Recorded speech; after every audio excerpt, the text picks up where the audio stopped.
Bonjour peuple congolais, ça dépend un RO vous allez kolonangai, ngai de konamino Christian Bola Biama, mama peuple mokonzi, peuple souverain, combattant, résistant, révolutionnaire, PNI. PNI et les politiciens non institutionnels. Bande konangai, toye kolba makambo etani mboka na biso parce que situation ezali mabe, compliquée. Tout aux dépêche na Beni, puisque bato babenga biso de partout na Beni. Bana ba marché eza droit na bango boyebi suite ya mobulu o ezali kuna suite ya bandongolo miso bakote biso o Félix a permettre ba Rwandais bakota na Congo, permettre ba Ougandais bakota na Congo, permettre ba Tanzaniens bakota na Beni, Butembo, Ituri, a permettre ba Kenya bakota na Congo. D'où population ezali ko marché balingi MONUSCO te balingi donc il faut ba kende biso pe to appuyer yango puisque toza mutu moko toza ba congolais tolingi ba Rwandais na mboka na biso te puisque ba eko tia désordre mais to boyi batu to boyi te batu oyo ba lingi ko vana na mboka na biso ba respecter mibeko na biso. Rwandais azali ko respecter mibeko na biso te yango to sengi na Rwandais akende na mboka na ye. Azana mabele na ye to sengi na Ougandais akende na mboka na ye azana mabele na ye to sengi na ba Tanzanie ba kende na mboka na bango bazana mabele na bango to sengi donc na ba Ougandais ba kende na mboka na bango bazana mabele na bango toza ba voisin to tikalaka ba voisin éternel boni ba koya na mboka batu koyiba koboma na koboma batu lokola bana mike.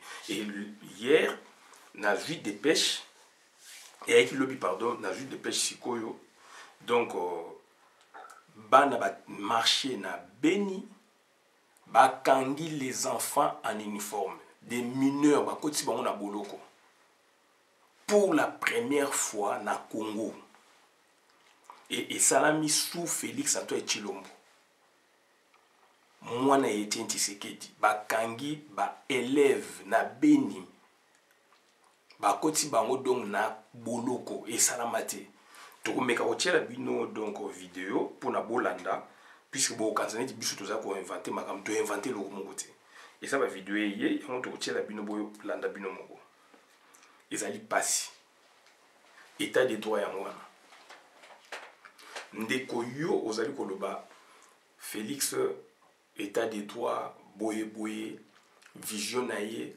Félix a une vision moko te. Félix état de droit na Congo ezali slogan. Félix a une vision te état de droit ezali slogan. Yango toza ko répéter les bino boye ba yango. Donc to tiela bino vidéo ndenge bazali donc baza ko déranger jeunesse ba bomi nanu éducation de base et ba komi ko côté la sko ba jeune ba kangaka bango ba kotsa bango na boloko et salamate. Na mikili ya poto bakanga ba élève en uniforme puisque baza ko revendiquer ba douane ba kotsa ngo boloko et salamate sous Mobutu et salamate sous Laurent Désiré Kabila et salamate Hippolyte quand même natanga kite aza congolais te d'autres tiela bino bongo bande ko nanga bomona yango eza pasi yango to sa vidéo rapidement puisque c'est tôt bolanda. Bolanda. On ne peut pas. Voilà. Bolanda.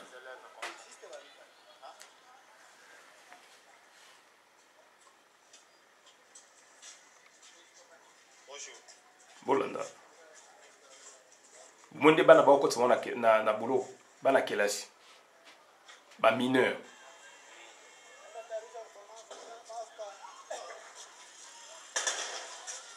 Na masasi zo betama. Masasi za ko beta do bana mike baza ko réclamer baza ko beta ba masasi ba kangi bango ba kosi bango na boloko botala. Et ça m'a mokili. Félix Poto.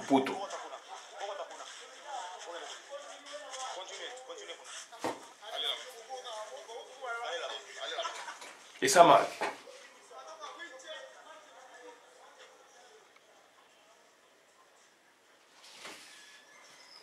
bandeko na ngai bolanda bakoti bana kelasi na boloko esalama te nulle part.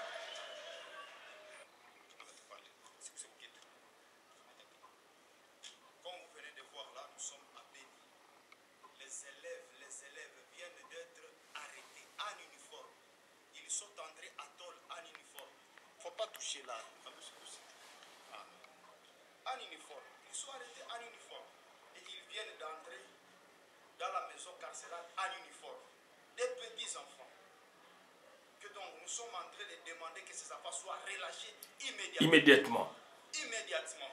Parce que ce n'est pas sérieux une telle procédure, des coups de balle, et ainsi de suite. Même nous qui sommes des passeurs de droits humains, vous avez vu comment on a tiré sur nous. Donc, des choses comme ça, on ne peut pas tolérer que ça puisse continuer parce que les gens, lorsqu'on voit de telles barbaries, des dérapages du côté de certains hommes prédigaleuses, on ne peut pas tolérer ça dans un État qui se dit État de droit. Donc, nous réclamons la libération pure et simple de tous ces enfants-là. Ils sont plus de 20.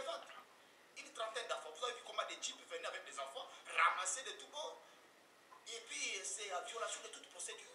Donc, nous allons suivre et nous sommes en train de réclamer que tous ces enfants soient relâchés. Merci.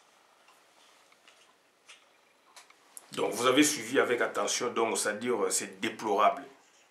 C'est déplorable, donc, c'est-à-dire, les enfants congolais aujourd'hui, donc, sont arrêtés puisqu'ils revendiquent leurs droits fondamentaux. Donc, ils sont incarcérés par la volonté de Félix Antoine Tshilombo. C'est impensable. Impensable.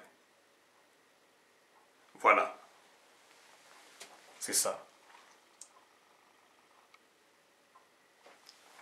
Donc, azali ko hypothéquer, a hypothéquer à venir, il y a biso nyosho, na ya bana na biso, bana na sont des mineurs. Bazali bana kelasi. Baza ko revendiquer ba droit, bas bengi e akende kuna mona nde ba revivre.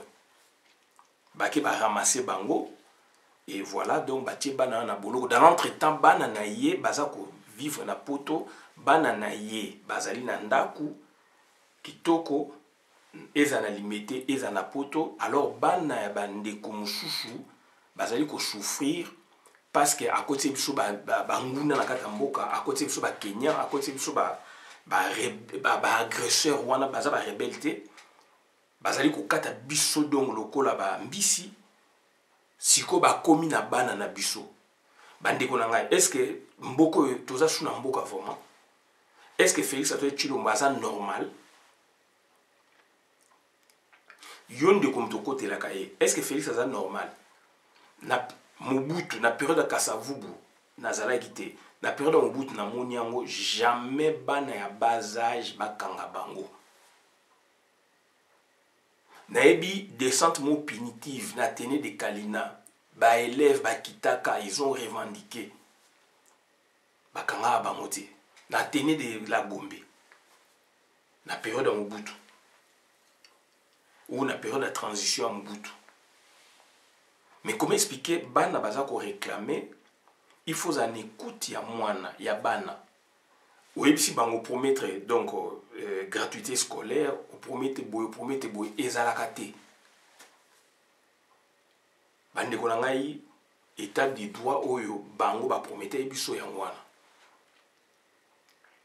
Dans l'entretemps, azali ko yiba mbongo, dans l'entretemps et donc bana bazali ko tanga bien te, mais bana ya ba Rwandais bazo tanga jana ba internet. Bana na biso ba ko tanga te, ba ko tanga bien te. Et bana wana bazali supportés, bazali pris en charge par leurs parents, qui ces derniers ne sont pas bien traités, bien payés.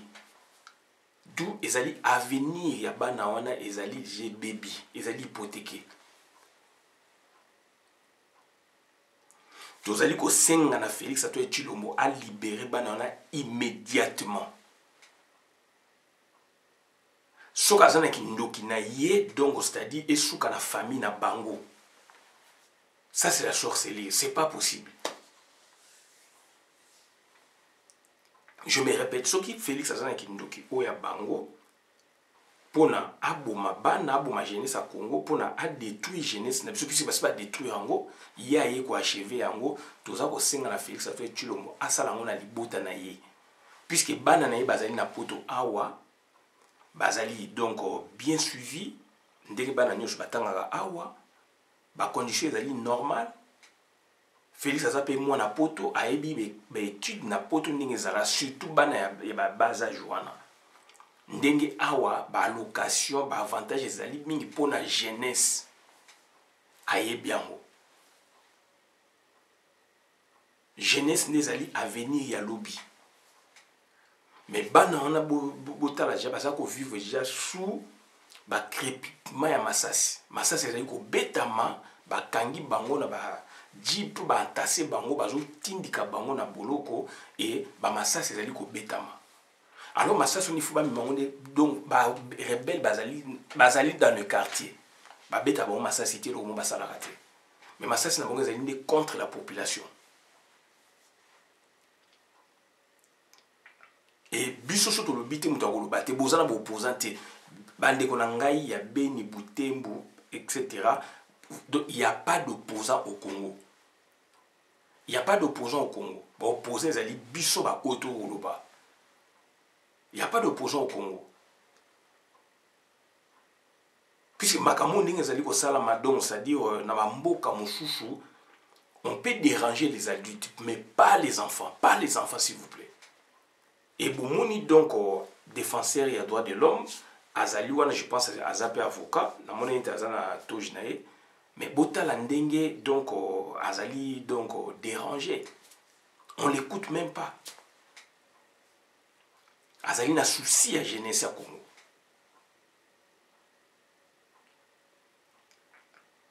Douleur oyo population azali koyoka, douleur oyo banana bazali koyoka, soki Félix et comme lié et pas na bango, na ndaku na bango, na libota na ye, a osala insensibilité. Mais azali ko sala ngo puisque ezali bana ya yete, ezali bana ya batu mususu. D'où il faut à procéder ndengwana. Voilà donc eloko toyei ko yebisa bino donc toza ko senga na Félix bana o ya kangisi a libérer bango immédiatement. Ça ne se fait nulle part dans le monde. Bana nde bazali do ba bijou, bazali nde donc avenir ya mboka. Il faut bo tia bango à l'aise, il faut bo entretenir, il faut ba condition na bango ya survie, ya vie ezala malamu. Et là-bas ba parents baza ko vivre été bana je basa kufaka. Do bande konanga ezali pasi mingi, ezali mawa mingi et Félix azali andima occupation donc aza ko sela occupation. Azo sela binote bandeko. Azali ko sela occupation. Azali ko sela occupation. Donc voilà bandeko nangai o to ya ko yebisa binongwana to suki awa bona na vidéo malamu. Et c'est très dérangeant et ezali pasi mingi to mekana ko jongsa yango donc bandeko nanga ezali pasi mingi ezali mawa mingi na situation to ezali ko vivre na mboka na biso puisque c'est pas possible tolanda on ne peut pas on a envie des élèves comme ça hein des élèves comme ça hein?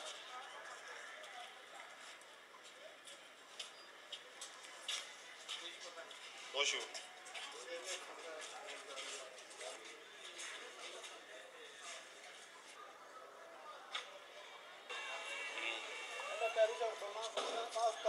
donc bazo beta bana basasi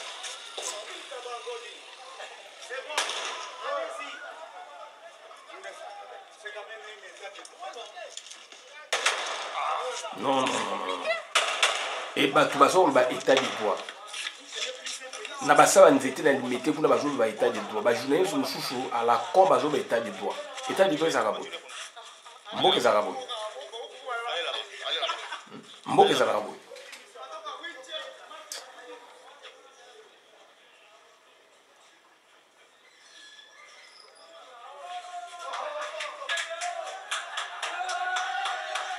c'est pas possible.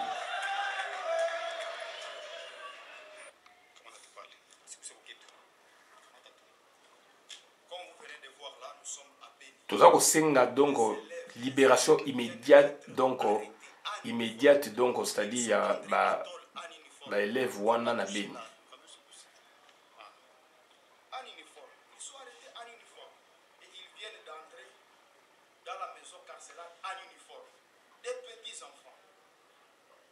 Nous sommes en train de demander que ces enfants soient relâchés immédiatement.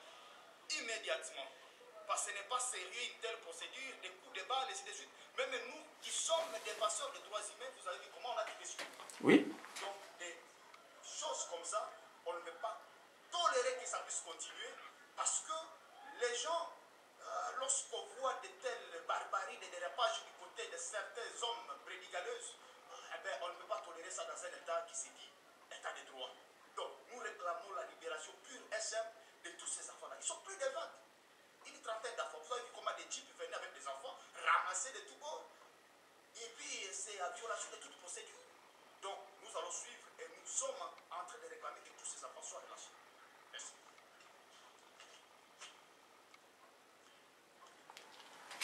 Voilà, donc, aujourd'hui, il y a un peu de vidéo, madame, dans la communauté. Merci.